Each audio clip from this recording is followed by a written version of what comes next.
Abena Busia. I'm from Ghana. I'm a poet and I'm a professor at and chair of the Department of Women's and Gender Studies at Rutgers University. But more importantly for this event, I'm a member of the board of the Women's Learning Partnership, whose sole function on the board is to do this. Which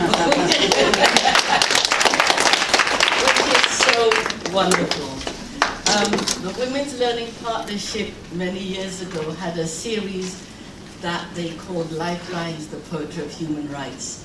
And Mathnas Afkami, our founder and president, is so in love with poetry, she decided she wanted to resuscitate the lifelines, and I'm the medical specialist, I guess.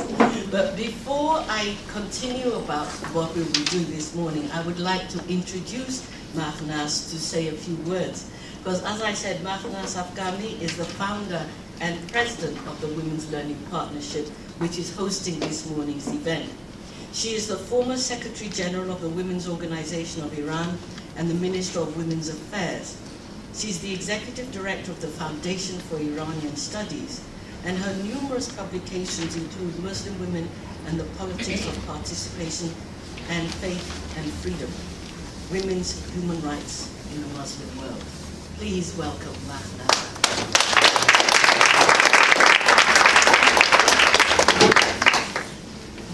Thank you, dear Abena. It's wonderful to have Abena on our board. Our connection with each other goes before the board, like connection with a number of you here in this room. And we began with poetry, and we're returning back to poetry, which is the love of our life. Just a few words about Women's Learning Partnership. We are 20 organizations, independent, autonomous, grassroots, in 20 countries. We didn't come together from some group sitting together and deciding we would like to do this or that, and then trying to find people who would go along with it, or sending people from here, where the secretariat is, elsewhere to do what we'd already decided.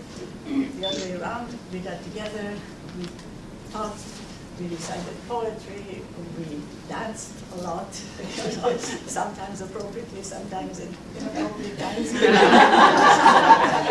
And we talked about our kids and our grandkids and so forth, and we developed a way of dealing with the miserable world which we have actually inherited, and seeing how we can change it and turn it around. And so our focus is on women's autonomy, their self-determination, their real belief in the fact that they can and will be able to change things and make our world into what at one of our conferences we called the world we see.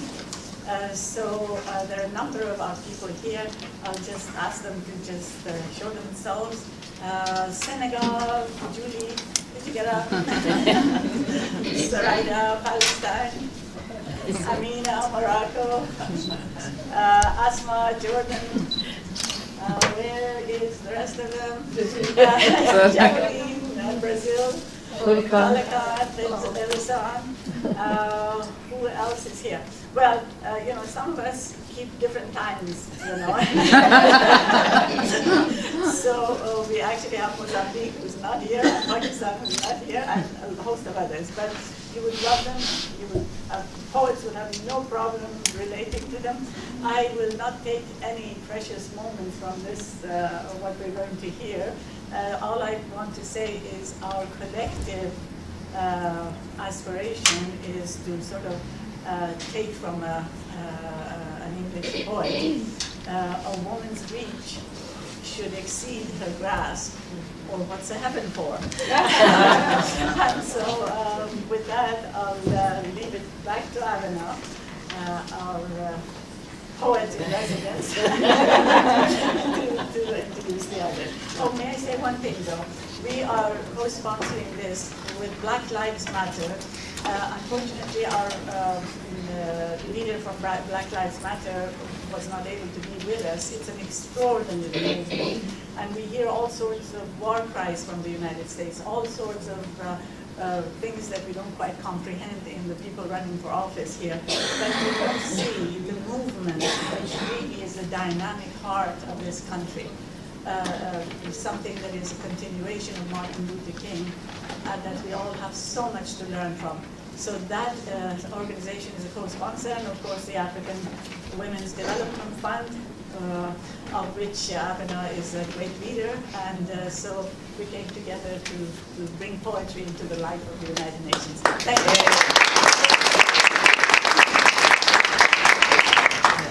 So here's hopefully how this morning will go. I will introduce all the poets now, and then what we will do is, I like to think in terms of jazz sets or something. We have our poems in loosely connected themes. So I will introduce each theme. I'll introduce a theme, and then our poets will just read in order, and then I'll come back and introduce the next theme. For all of us, there is a very integral relationship between poetry and the things that matter to us in our lives. And in all the disruptions of history, personal and social and political, where there are multiple groups of people trying to restore a sense of order for those millions of people for whom here and there, then and now, are not so easily divided. What persists is the need to bear witness about the lives we lead, the things we need to celebrate, and the things we need to stand up, resist, and change. We believe firmly that poetry is the lifeblood of how we can live ethical lives. And we are poets who bear witness. And that witnessing is a witness to the complexities of our lives, both private and public. In her formidable introduction to Against Forgetting 20th Century Poetry of Witness, Caroline Forche says of the poets in her anthology that they are those for whom the social has been irrevocably invaded by the political in ways that were sanctioned neither by law nor by the fictions of the social contract. Those for whom the normative processes of the nation state have failed. They have not been afforded the legal or physical protections that the modern state is supposed to lend its citizens, nor have they been able to enjoy the solidarity that the concept of the nation is supposed to provide. In honor of our sponsorship, therefore, co-sponsorship with Black Lives Matter, we will begin with poems about freedom, the concept of freedom, whether as a philosophical ideal or as a sense of personal self. I'm going to introduce our poets in the random order in which we happened to seat ourselves this morning. So I will begin from my far right. On my far right is Darrol Alejandro Holnes, who is he's a poet and a playwright. His poetry has been published in, or is forthcoming in, Poetry Magazine, American Poetry Review, Day One, Callaloo, Best American Experimental Writing, and elsewhere in print and online. He happens to teach at Rutgers University and NYU, and he works with writers at the United Nations. as does the wonderful lady beside him, Elizabeth Lara, who is the one. I seem to have lost Elizabeth. I'm sorry. Oh, you lost my bio? Yes. I am so sorry. I thought I had my act together. Okay, well, I'll look it up while you... All right, thank you.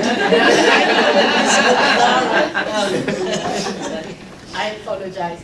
Also because she co-edited with Darrol a collection through the UN Society of Writers, a collection of poems, what was it called, about? Happiness of the Light Tree. There we go. In which they chose one of my poems, which is really wonderful. I will come back to Elizabeth I'm sincerely sorry. It's been one of those mornings for me. Beside Elizabeth is a young man who, in fact, Elizabeth brought to my attention. Oh, sorry. Obviously, I needed my coffee. Beside Elizabeth is Sara Goudarzi, who's a Brooklyn writer and editor. Sara was born in Tehran, grew up in Iran, Kenya, and Kenya and the United States.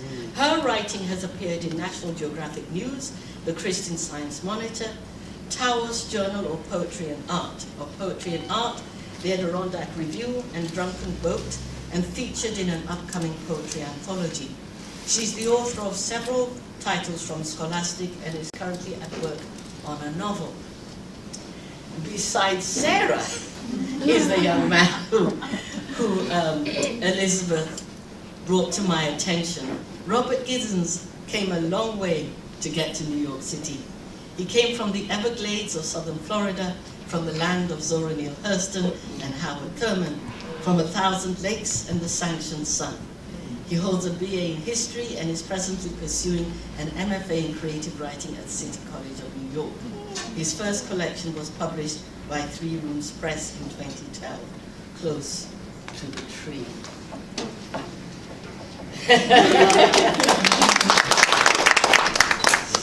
And No, maybe I didn't send it. It's not here. It's not here. I could just, shall I just introduce myself? Okay. Well, I have been published online and in print recently in Extempore, which is a publication of the writers. Oh. Yes, I've been published in print and online. Extempore, which is a publication of the Geneva Writers Society, UN Writers Society, and in Reflections, which is a publication of the New York UN Writers Society. With Darrol, I co-edited, and Shini Weiss wrote, I co-edited Happiness, the Delight Tree, which is an anthology of poems that Abena mentioned. My background is I'm a former language teacher, and I was an editor, or still am occasionally an editor at the United Nations. And I was very fortunate to be awarded a residency at the Malay Colony in New York in 2011. So that's enough.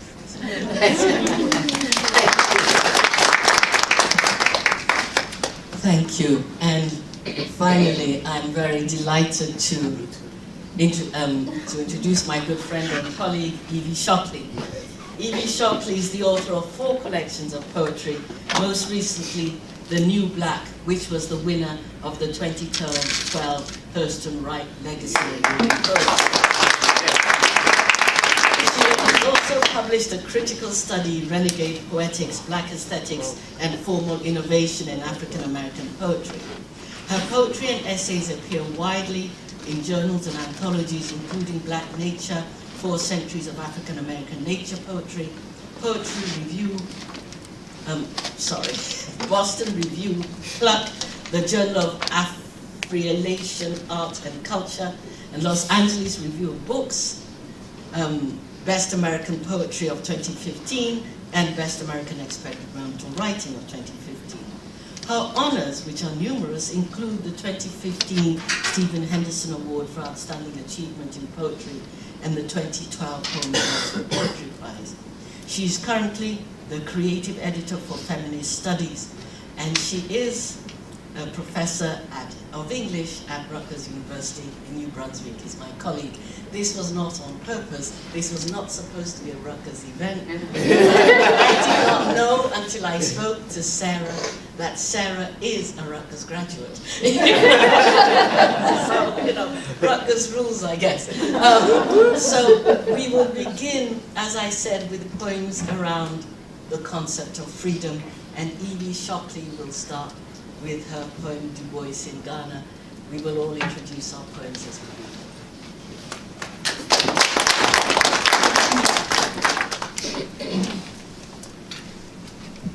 Thank you, Abby, for putting this together, and I'd like to thank the organizers who can't hear. Can you hear me now? Yeah. Okay.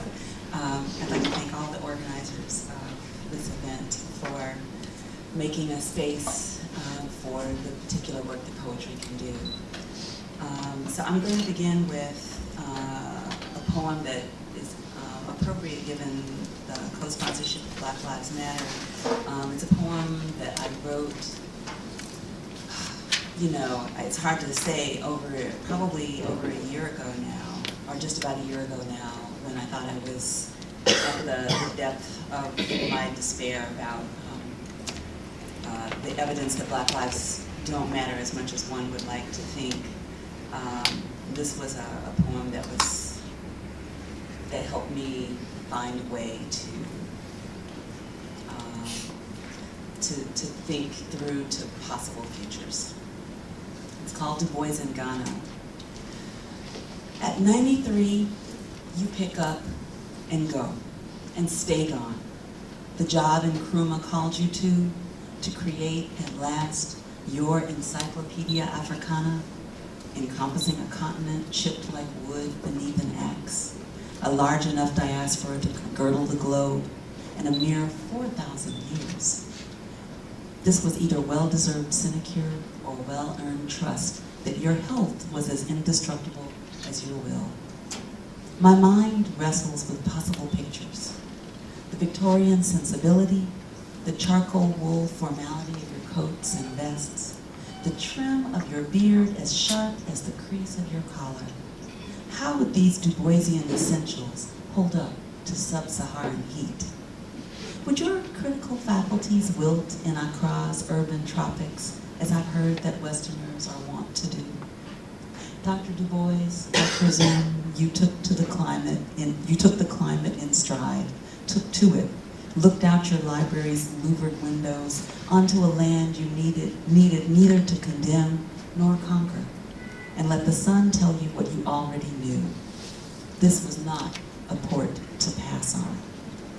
Your 95th birthday photo found you bathed in white cloth, cane still in hand, sharing a smile with a head of state who knew your worth. Joy that this nation's birth occurred in time for you to step out of a cold, cold storm into outstretched arms. Would your Pan-African dream have survived a dictatorial Nkrumah in exile? You took the prerogative of age and died without telling, without knowing.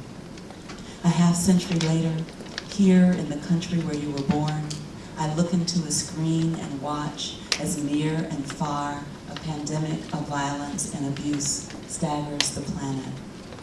We seed the world with blood, grow bleeding, harvest death, and the promise of more. When I turn bitter, seeing no potential for escape, I think of the outrages you saw: wars, lynchings, genocide, McCarthy, communism's failure to rise above corrupting power any better than capitalism had, the civil rights movement's endless struggle, and how you kept writing and walking, looking for what you knew was out there. Your memory, your tireless, radiant energy calls me to my work, to my feet, insisting that somewhere on earth, freedom is learning to walk, trying not to fall. and somewhere laboring to be born.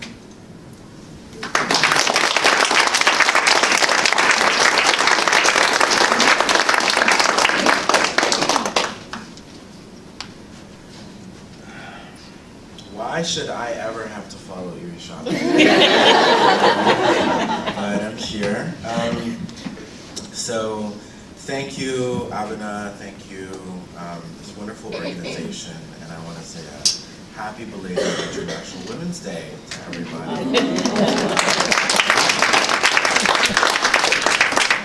So, as you can tell, I'm a millennial, and I've got my smartphone here.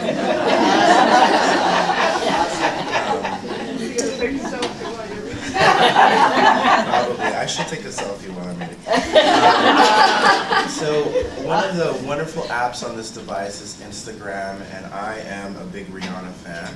And so I followed her on Instagram, and through the suggestion of a friend, decided to write a poem about this diva and superstar that I follow. And I was going through her Instagram photos, and I found this one where she is wearing a really festive costume for carnival, and she has a child in her arms, and she's sitting on top of a washing machine in her aunt's house in the Caribbean. And I was just really fixated on this image, and what was fascinating to me is that it was the first time I looked at Rihanna and I saw my mother, and I saw my aunt, and I saw so many women that have been important to me in my life. So I wrote this poem, Rihanna and Child. The rude girl is with child in the Instagram pic. It's not her baby. She wears a costume conservatives may describe as exotic and revealing. I call her mi pana, I call her mi pai. The baby pulls sequin off her bustier, but she's not afraid she won't shine. I was raised by her kind. She shows us how to celebrate carnival as a bad girl goddess, tantalizingly #wifey material, playing a benevolent stepmother with #MILF appeal, taking a break from dancing to hush a child in her auntie's laundry room. Over 500,000 followers like this portrait of Rihanna as the Black Madonna. In it, her voluminous hair is a halo, her dazzling headdress is a crown. A beaded curtain frames her as a domestic deity with a washing machine for a throne. Her breasts sit ready to be clutched for comfort by the bawling majesty in her arms. Over 500,000 followers hail woman for nestling babe against her bejeweled bustier. Millions more were raised by her kind. Millions more once nestled on the chest of a mother's uniform or on the costume of an auntie close enough to be a stepmother, taking care of others on break from dancing soca or murga in the parade. I was raised by her kind, dazzling and Amazonian, running so fast through the hairspray that her wig almost burst into flames. She, who fills beach dunes with matches, feathers, rhythms, and milk bottles. Her nude arms waving at parade people walking by. Her ribs cracking where the DJ drops the beat. She is not afraid to die. Yes, I was raised by women like that. I was raised by her kind.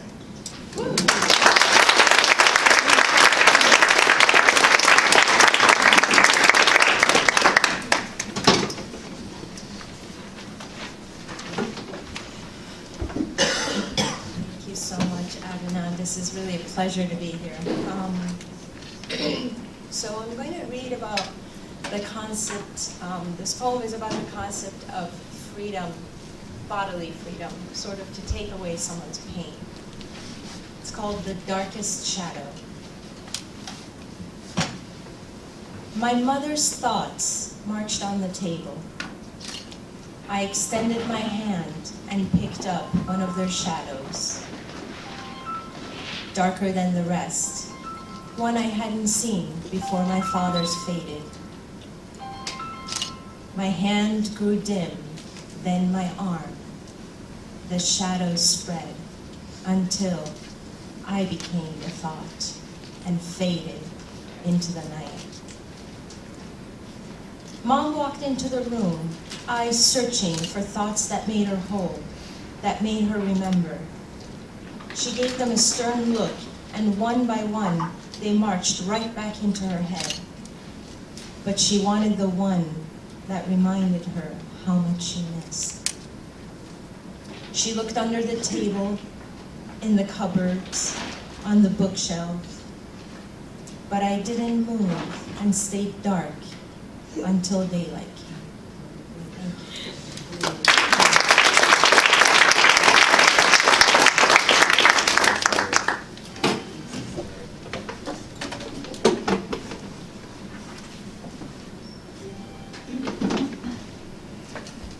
Good morning. All of a sudden your phone rings when you're in the moment. I thank everyone for being here. I thank these esteemed poets for inviting me to be a part of it. I did some research on a woman in the early 1900s by the name of Annie Edson Taylor, and she wanted to place herself in a barrel and go over the Niagara Falls. So this is the background of this poem that I'm reading this morning, entitled Throw Me Overboard. And it has an epigraph by Langston Hughes. We must laugh then at her confrontation with death, at her attempts to transcend hardship, if only to avoid crying at her weariness, at her bitterness, and her surroundings. For Annie Edson Taylor. Somehow we are drawn to this precipice. Something is thundering. Something is compelling to design a barrel to fit her size. Putting metal handholds, a place for leather, for padding an old mattress. She was matronly. She had others to avert their eyes so that she could insert herself, to assert herself as an innovator, as a person with vision. She said she would be the first woman. And what will the trailblazer do without quest, without uncharted territory, become just a small date in a book, an annotation, a footnote, a soul of a daredevil that just so happens to be a woman that confronted death? Or is it life like delivering a baby, or maybe her skirt would catch fire from an open cauldron? Who holds the right to fame or infamy in this watertight space, in this airtight race with oxygen being pumped into a barrel like Harriet Tubman's gun, with the barrel of her gun, oxygen being pumped into a barrel, confronting death, or the underground, or a feminist platform, the stoning of an Iranian woman, or they pressed her breasts in Cameroon and hang her for infidelity, but her chastity did not have a bathing suit. Oh, my phone is ringing. So she wore a hat and a long dress inside and hid her pain and tried to transcend. She was a suffragette without a vote, so she falls like Eve, like Medea, 180 feet to the base, like a birth canal, like a menstrual cycle, like precipitation, like Annie or Anne Frank or Anne Oakley or Harriet Jacob, hiding in the attic, looking down from heaven to see her children 180 feet of hardness, of weariness, of bitterness, like Bessie, like Amelia Earhart, like Abigail Adams that said, "Do not forget the women." And when she fell, she probably sounded like, "Life ain't been no crystal stair." So she comes back to the physical from her own photosynthesis, from her conversion in this emotional water baptism. She failed. Thank you.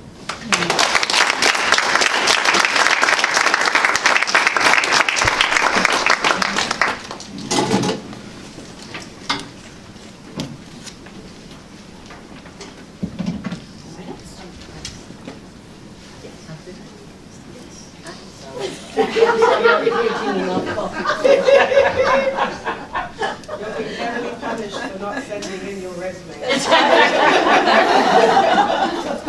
There was just a blank there. I will gather my thoughts. Actually, I was just about to congratulate everyone for coming to a poetry reading at 10:30 In on the a morning. Saturday.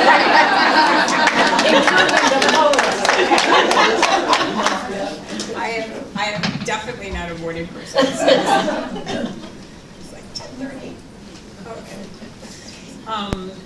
I think that the poem I'm going to read is simply one small part of an issue that's very present in the world today with all of the upheavals and disturbances and tragedies, whether they're wars or economic suffering or whatever it is. There is a great movement of human beings around the earth.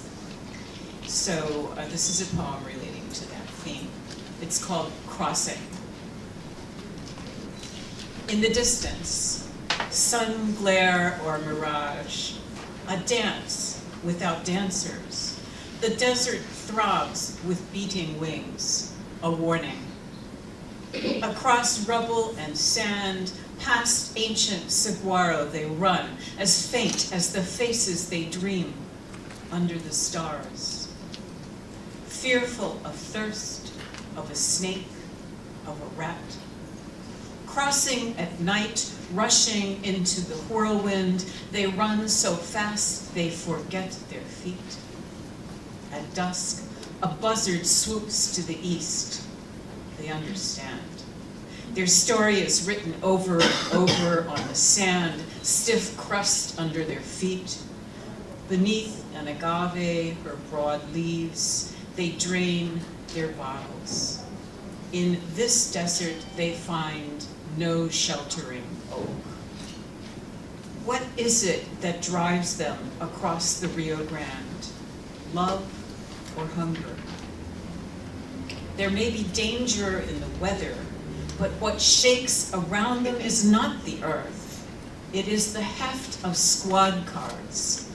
I see them as from a plane exposed at the heart.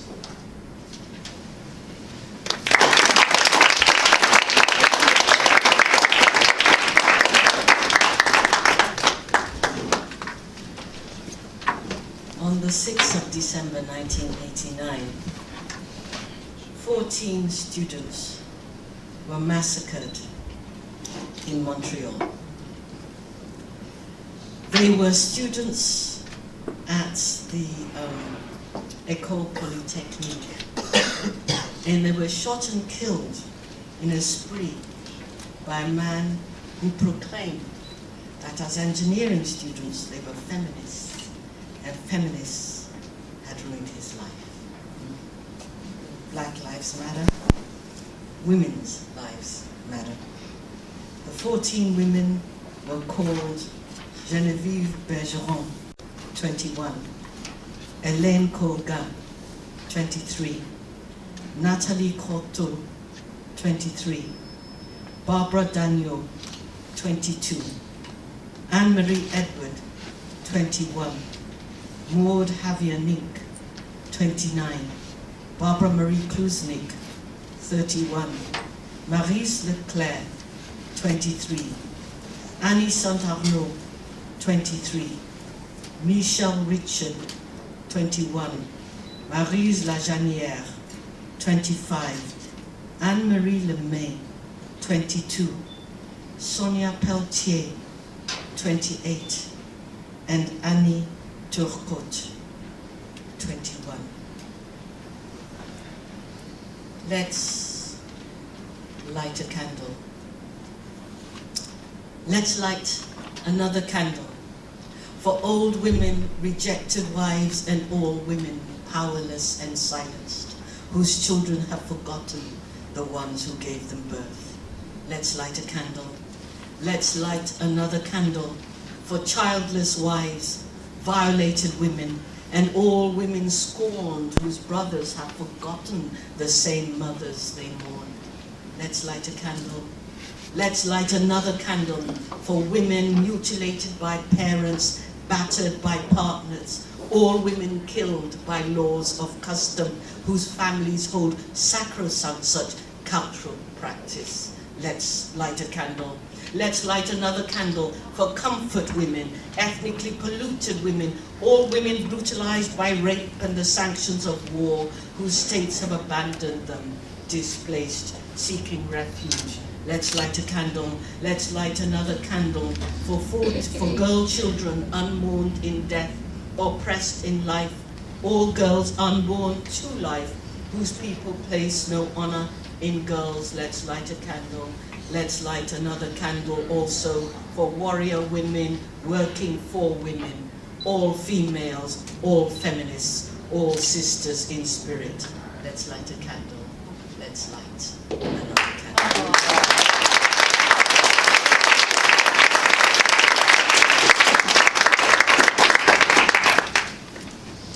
Instabilities are parts of our lives. There are those of us in this room who have suffered internal displacements, imprisonments, the brutalities of state, which include imprisonment and torture. There are those of us who've had loved ones who have been killed. Yet, that statement is as true. The brutalities is as true for those of us who actually survived as it is for those who died. Those of us who remain migrants of tragedy rather than migrants of adversity. Those adversities are hard to triumph over, but we try. We speak into witness, therefore, the legacy of those instabilities, often state-sanctioned, but not always. Sara.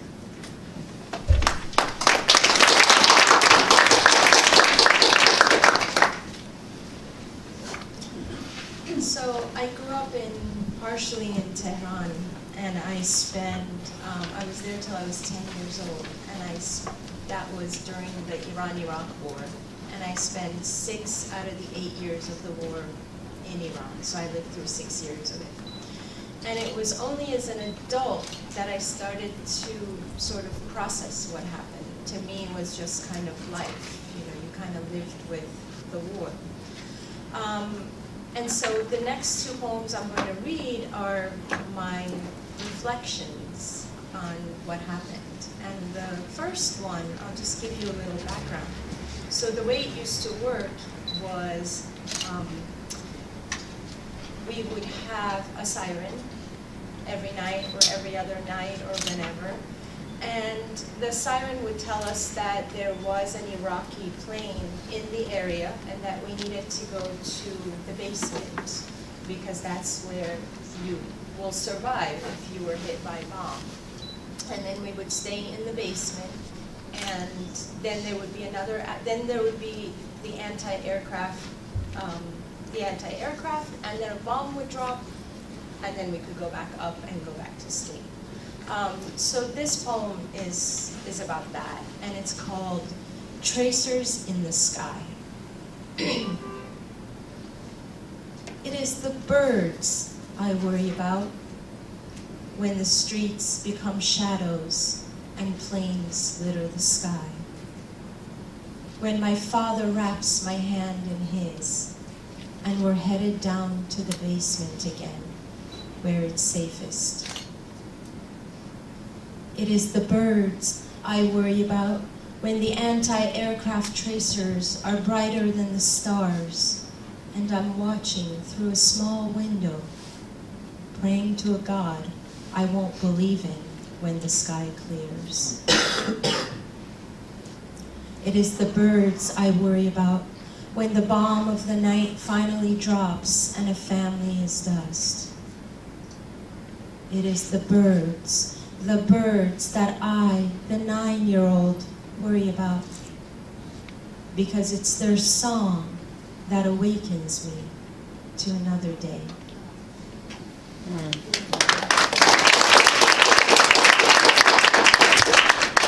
And then the next one is called I Never Liked Red Tulips. And that's partially because in Iran, during the war, they would plant red tulips all around the city, and each one was supposed to represent a person who died in the war. So for years, even as an adult, I never liked red tulips. I never liked red tulips. That red, they told us, is the blood of martyrs who died in the war willingly at the promise of a key to paradise. In vast fields of my city across the sea, thousands of soldiers in red uniforms stand at attention wearing 6 petals. On my walks in New York, when I see a patch of red tulips, I wonder whose son each one might be, or if somewhere there's a wife waiting for the return of another. Sometimes I kneel down and kiss a petal, knowing there will always be fields of red tulips. Thank you.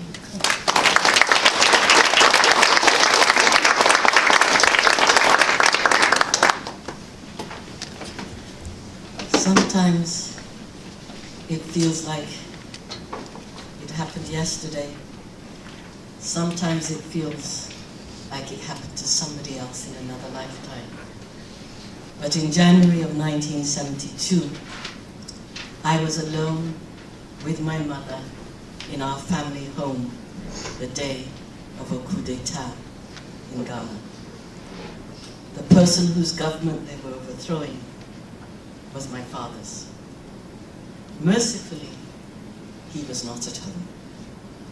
So my mother and I survived the ordeal of 3 weeks under house arrest before being thrown back into the streets of Europe. Like Sara, years later, I tried to process what had happened.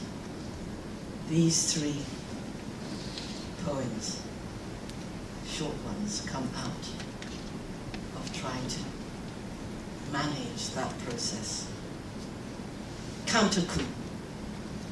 Partially aware of the brightness of electric light against the dark January sky, in the ominous silence of the Hamatan night, we kept vigil for the final shots, from guns to guns again.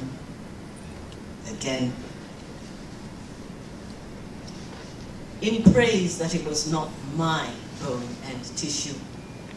The face out the window of my darkened room, a demented soldier, beret copter's hue, the stillness of the night punctuated in the sound of his shots through kitchen glass and wood. And by the morning, the finest crockery reduced to inches of bone china dust, where his bullets just missed the dining room lock. The meal. You wonder what it is that makes them pray regardless of the strangers.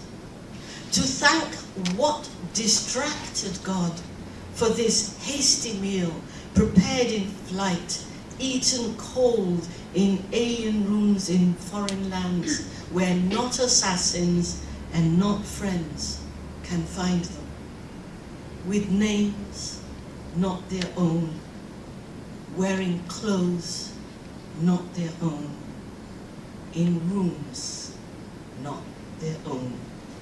They say grace, they are not forsaken, and me it, you wonder.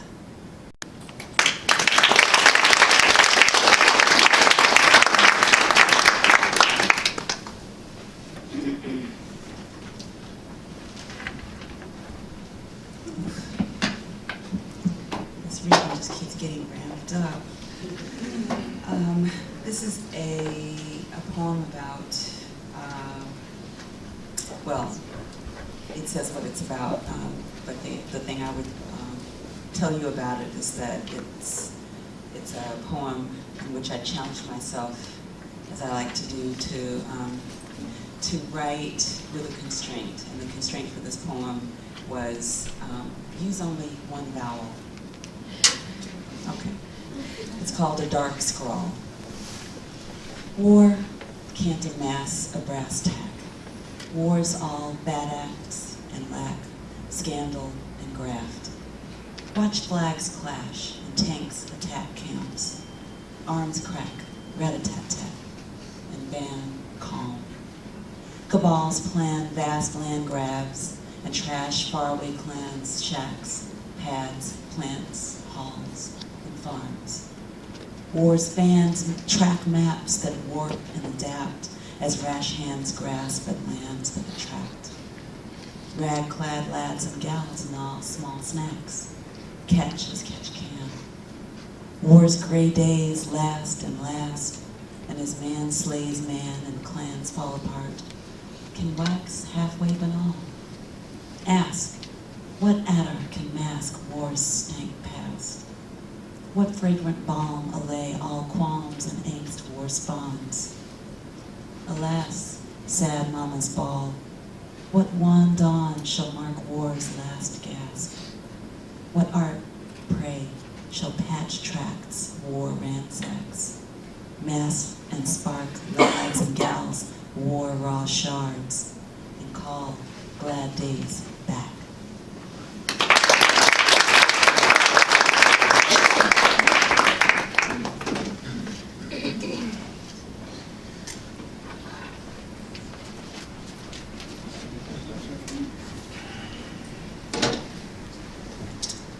Really musical. I loved it. That was really cool.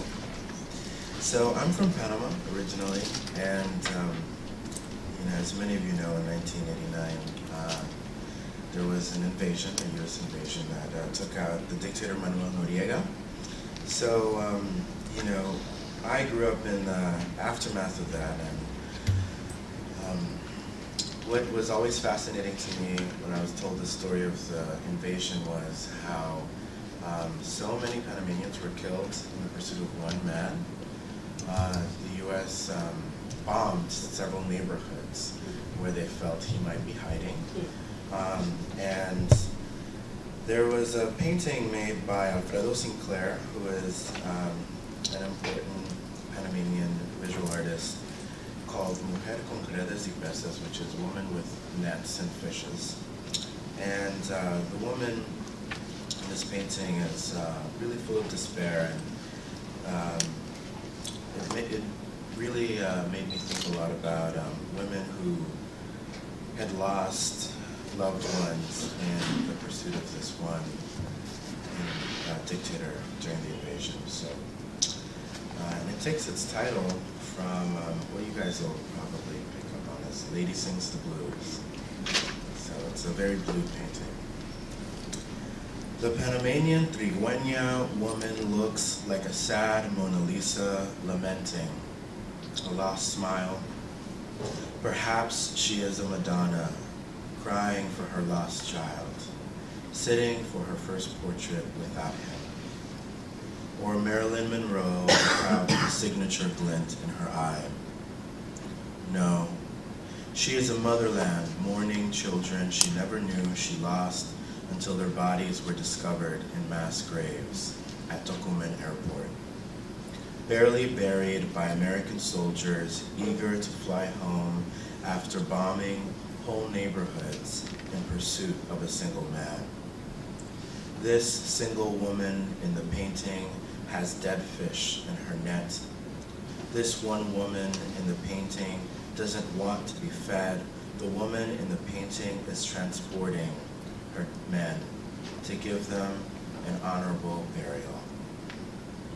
This brown woman doesn't have the privilege Madonna or Mona or Marilyn have in their frames, although perhaps if her painting is still life, then her second life as a painting is a privilege.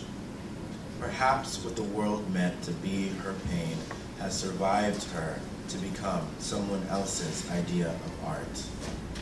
Oh, how her blues appear so lovely. May they always add shade to her blush and show us the true meaning of grace. Supposed beauty in bearing, then losing flesh. Supposed beauty in the artist returning a rush of blood to the face of the dead.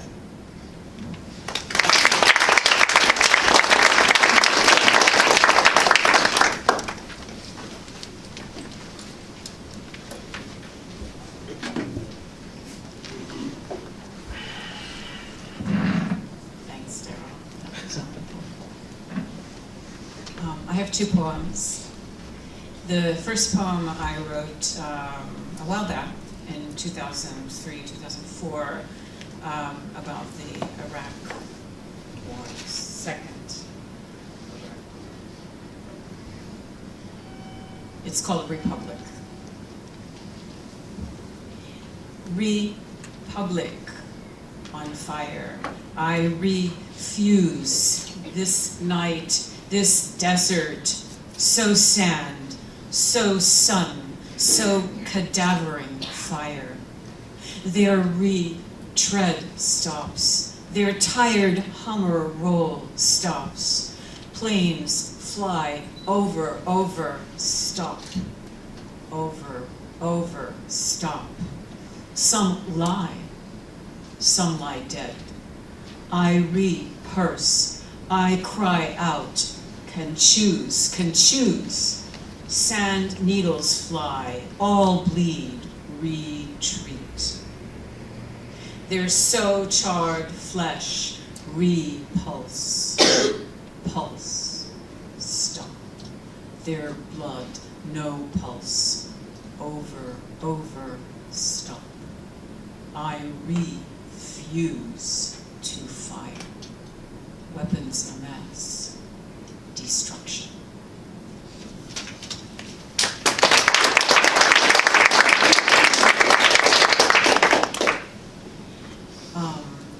Last year, like the shooting, the mass shooting that Abena mentioned in her poem,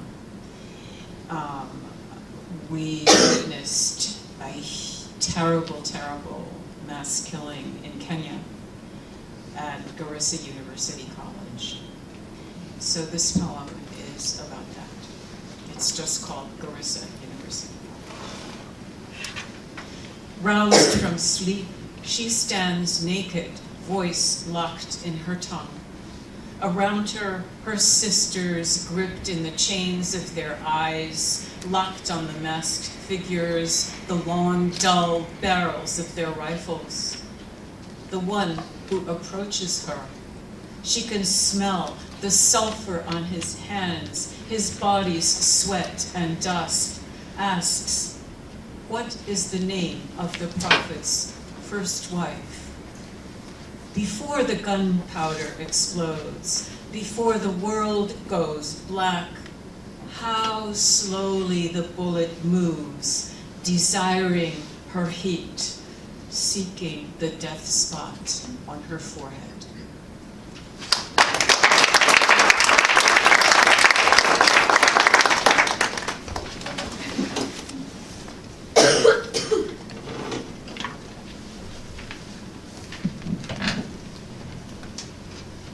thank you for this important work. I'm totally American. Never have been abroad, but I have heard stories about war.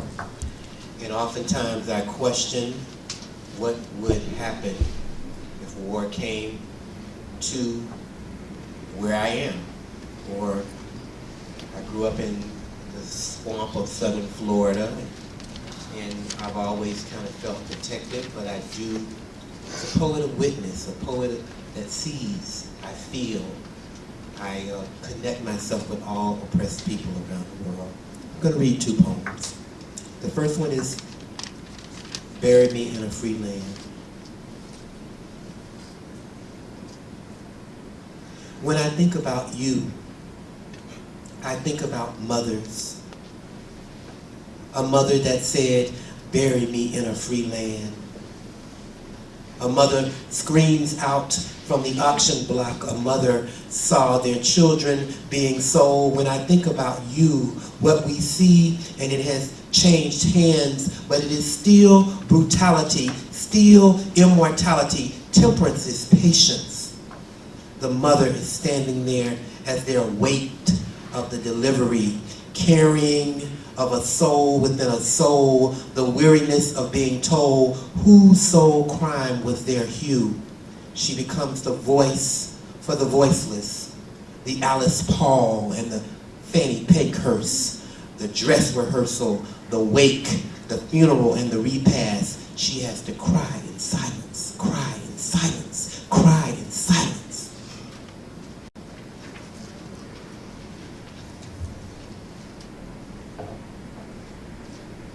My second poem is Scrum like a drop of water on a hot frying pan. Their bodies were used as balls for a gang of rugby players, luring them on a bus in South Delhi, or is it Alabama, or on the backs of a church bus. It is always the same.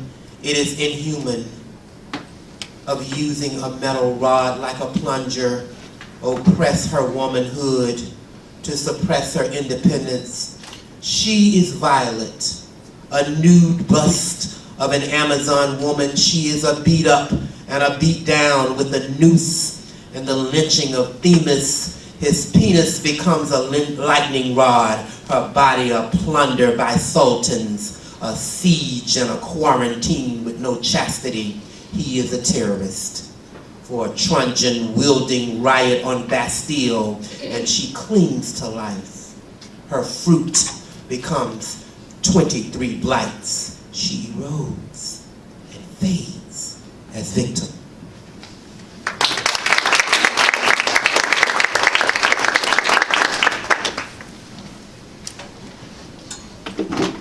Introduce the next set, I do have to ask, how long do we have this room?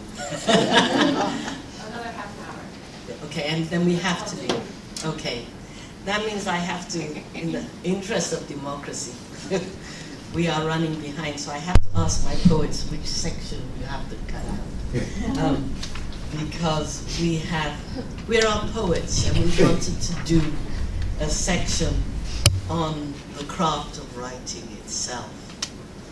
Or there's family and love and memory, but we have to choose because we won't have enough time to do both.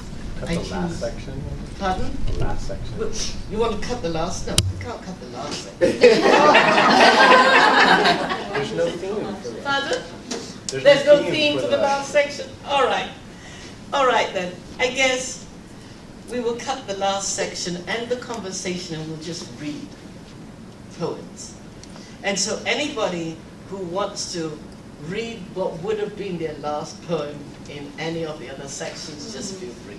And we'll read our poetry. So, next, the craft of writing. This is a challenge as to what I'm going to skip. The craft of writing.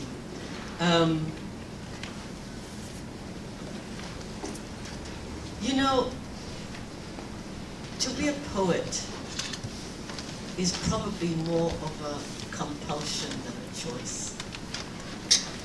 And all of us, we discovered in our conversations, have some time thought about what it means to wrest meaning out of a moment through language, or in some cases, wrest other meanings out of somebody else's overheard words.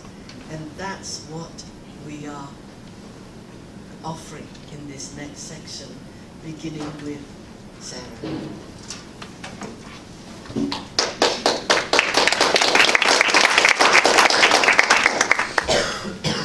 So this poem was inspired by a famous Iranian poet, Sohrab Sefifi, who has a poem that most everybody knows, and he starts by introducing himself and saying he's from Kashan, and he says what it is he does.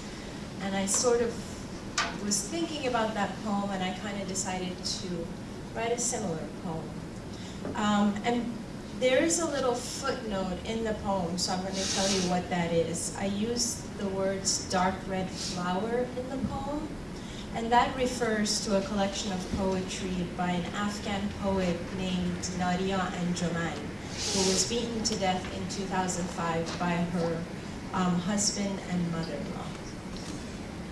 So this poem is called Introduction. I am Tehrani. I pass strings through words and sell necklaces on the streets of New York. I use words because they're cheap, cheaper than pearls, diamonds, rubies. I have a sackful I brought with me, Farsi words, dramatic words, slang words, nuclear words. Look into my sack. Pick a word, any word, and I'll make a necklace to hang around your lonely thoughts, or a bracelet to tickle your mother's rainy reveries. I design in verse, sonnet, even ghazal. Pick a word, any word, forgotten word, last words, trapped words, unborn words. These three dark red flower are from a woman, a stringer herself. They drowned in a drop of violence. I carry a little boy's first word. It was in his dad's pocket when time gave up on him. Open my sack and take my words out. I'm Tehrani. I make my living stringing words.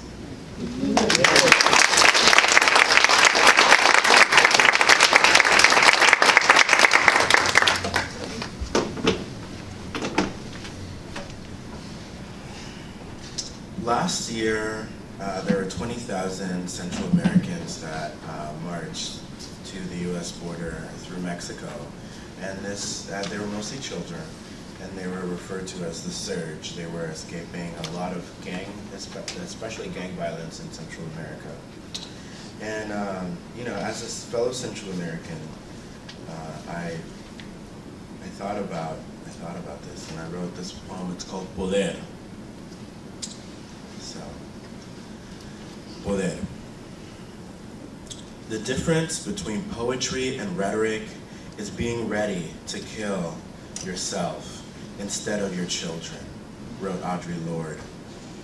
I say this now to the mothers who sent their children north, risking their babies' lives for a better living than chasing paper or running from drug dealers on the streets. The difference between art and design means being ready to die for what you desire others to achieve through your work. Hours of your life gone forever, making a little shiny, fragile thing. I write to the mothers who send their children north, never knowing if they'll make it, but hoping that even if they don't, their creations might mean more than just the flesh and bone with which they are made. Because they moved. Because they desired. So many are quick to dismiss desire as too general a word, or this language as too simple to power the constant thrust towards betterment we call life. But poetry is sometimes made of such things. Words used so often, we take them for granted and forget their power is in how they unite existence through a common tongue. In Spanish, the word for power is the same as the word for I can, poder. One simple word banging the drum rhythm made by children's souls thumping against the earth. Poder, poder, poder. The power of doing in each disyllabic step of metric feet, moving us farther and farther away from the word being just rhetoric into the structure of its design, where we find the power to turn suicide into sacrifice, the power to turn beast into man, and man into martyr or miracle. This is what makes miracles. A desire path stretching 1,700 miles through an armed border wall, through electric barbed wire fences. A surge surmounting all odds to rise beyond the stratosphere, knowing this too is poetry.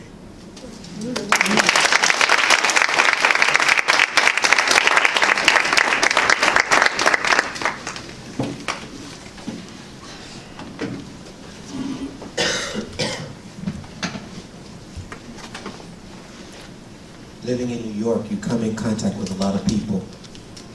This is for the lady on the G train. I hear her every day. Would anyone care to help? Would anyone care to help? Would anyone care to help? Would anyone care to help? My name is Deborah and I don't have any shelter. I'm 6 months pregnant. I have cancer, but malignant. Would anyone care to help? Would anyone care to help? Don't want any sympathy, just trying to pay for me. I have a 3-year-old daughter. She is such a talker. Would anyone care to help? Would anyone care to help? You in those polished shoes with that designer hood holding that expensive umbrella storming this weather. Would anyone care to help? Would anyone care to help? I'm just peddling this candy. My plane has not landed. My candy is not a weapon. It should not be threatening. Would anyone care to help?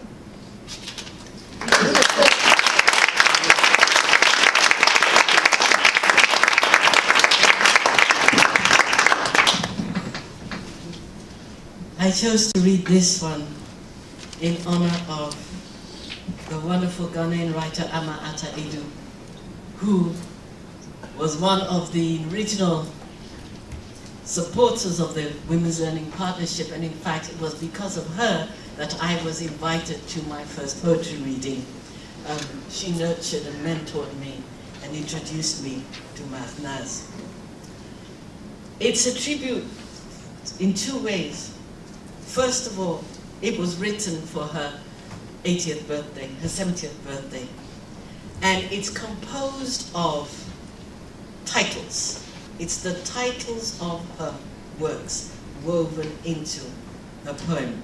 The title itself, For the Eagle Who Taught the Chickens the Meaning of Flight, is after one of her children's stories.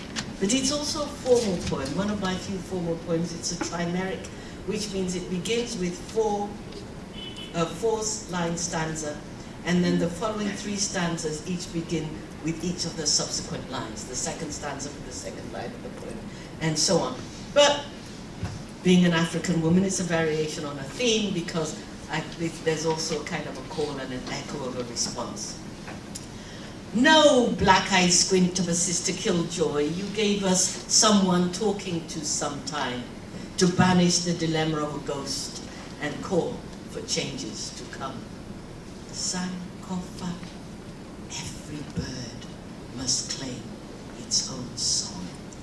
You gave us someone talking to some time when there was no sweetness here to be a woman, to be an African woman. every darkness has its light.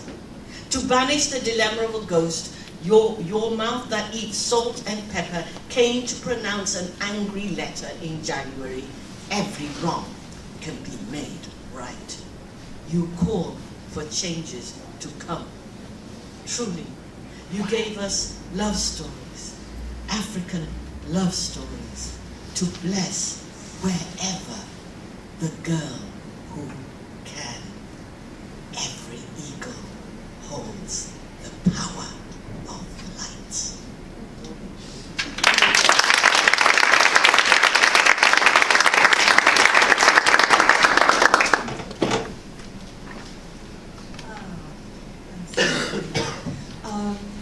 So this is also a poem that is in tribute to and an elegy for, not also I should say, this is an elegy and a tribute for a poet that whose work inspires, continues to inspire my own. And somewhat like Abena's poem, this poem takes words from her work and rearranges them. I try to channel her with all due respect, and there's a lot of respect due. So this poem is called How Long Has This Jane Been Gone? Not long, not long, in fact she's back, flapping with the gale-force laughter of the first kites of March, growling like a motorcycle of liberation, howling like the angel of field hollers at the bleachers of poetic apathy, where they're always ready to make some noise, but never get in the game.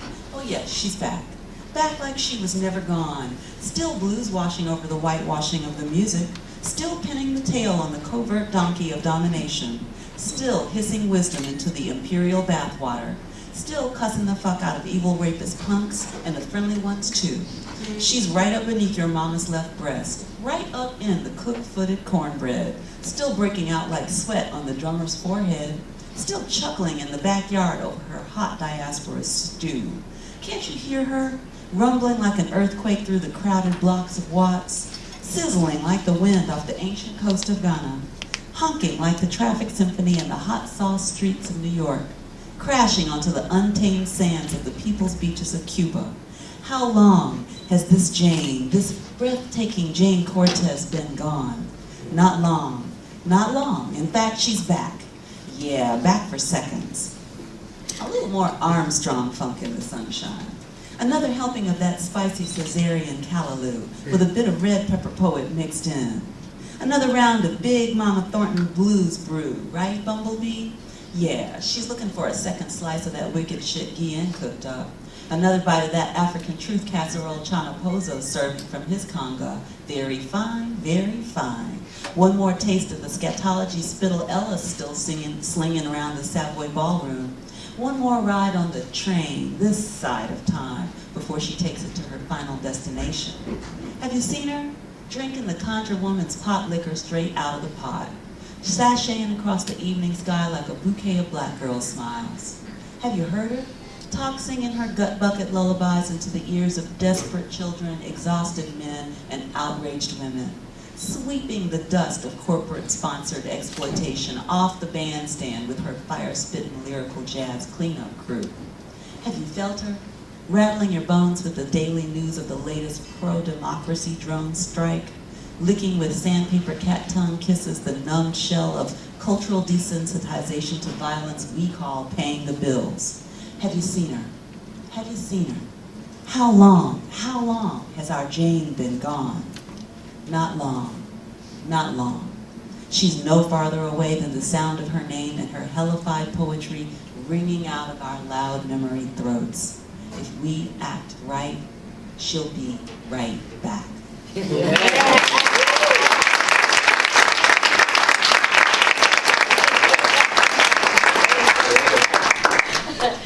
Wonderful. It's probably appropriate that we end our set with the puns about family, love, and memory. So we've got just enough time to do that. And so, Liz, Lara, we'll begin with you.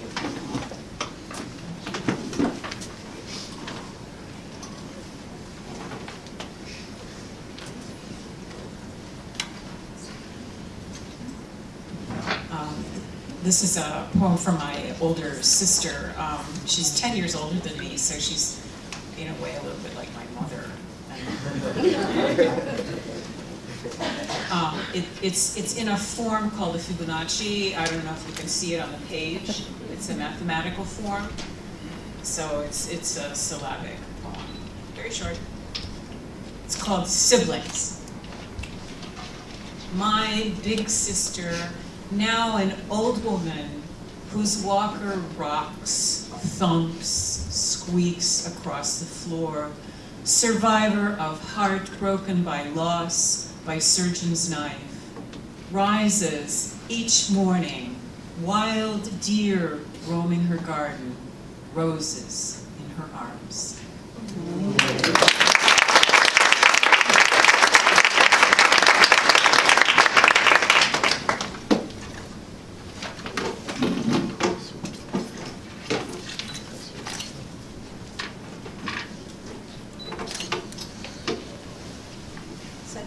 Cheat and read my last one. There's no theme for this one. It's very short. It's called These Feet of Mine. Burned on the sands of Mombasa, sank in the streams of Burujir, cut up in a Boston hospital, and walked the streets of Jersey. Every time I've looked up, I've seen the sun. Thank you.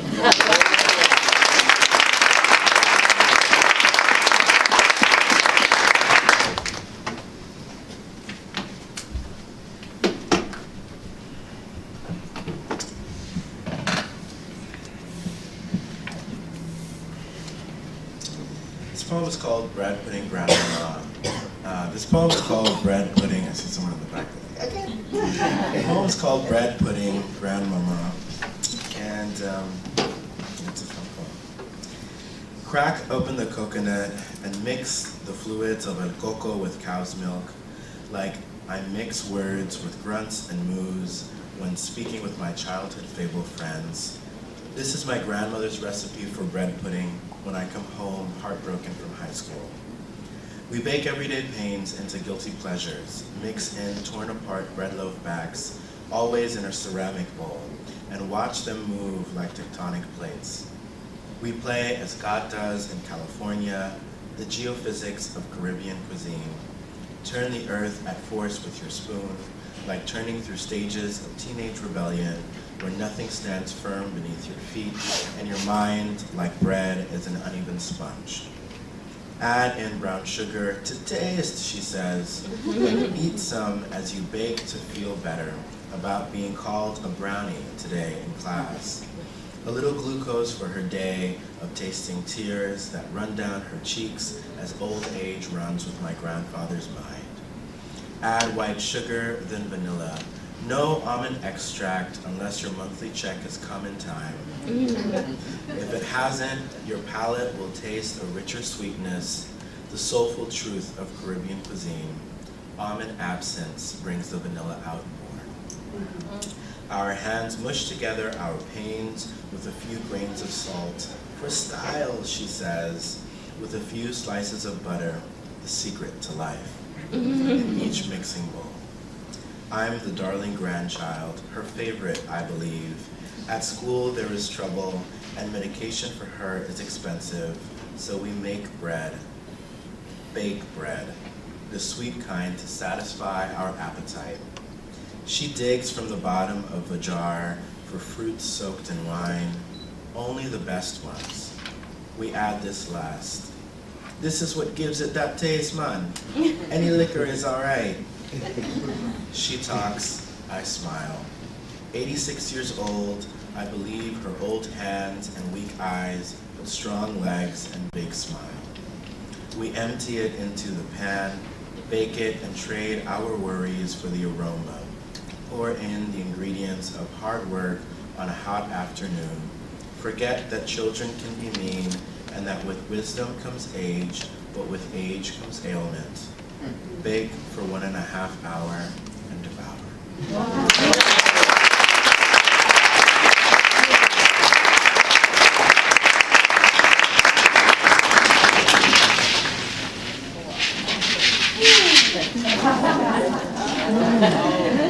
I didn't bring this big shaker ray not to use it. No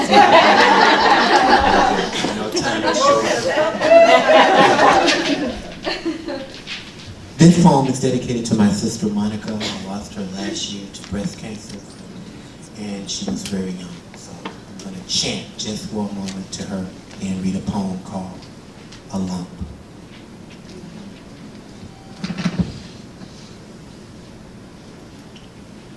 No more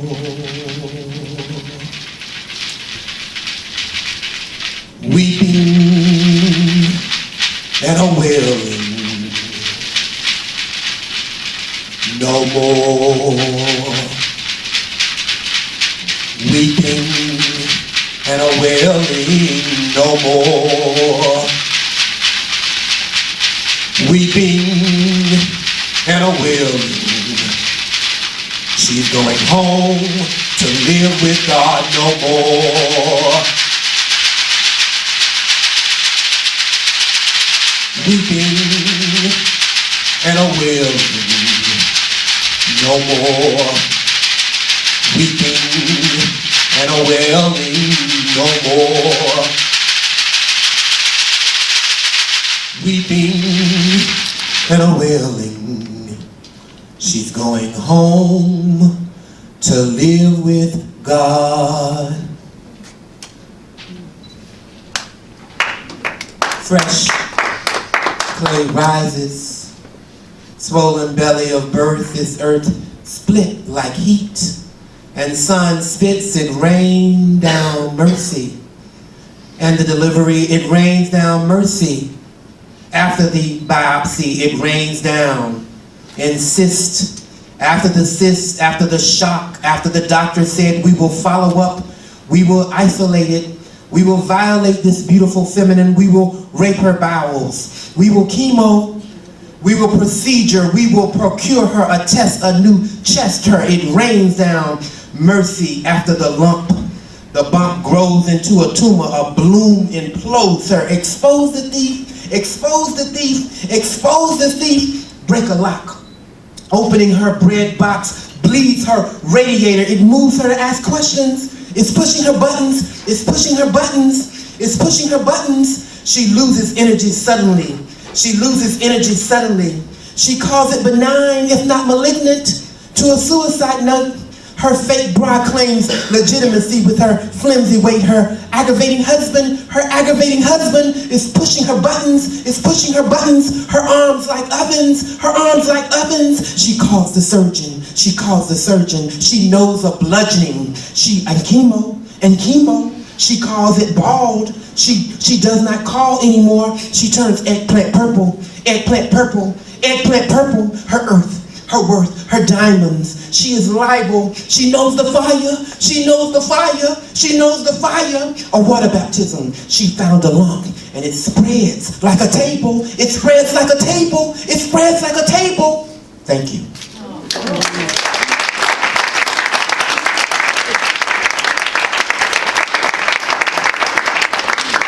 We need to shut down this session now, 12 o'clock. And then there's another group coming in. My goodness. Thank you everybody very much for being here. And we hope to see you again next year.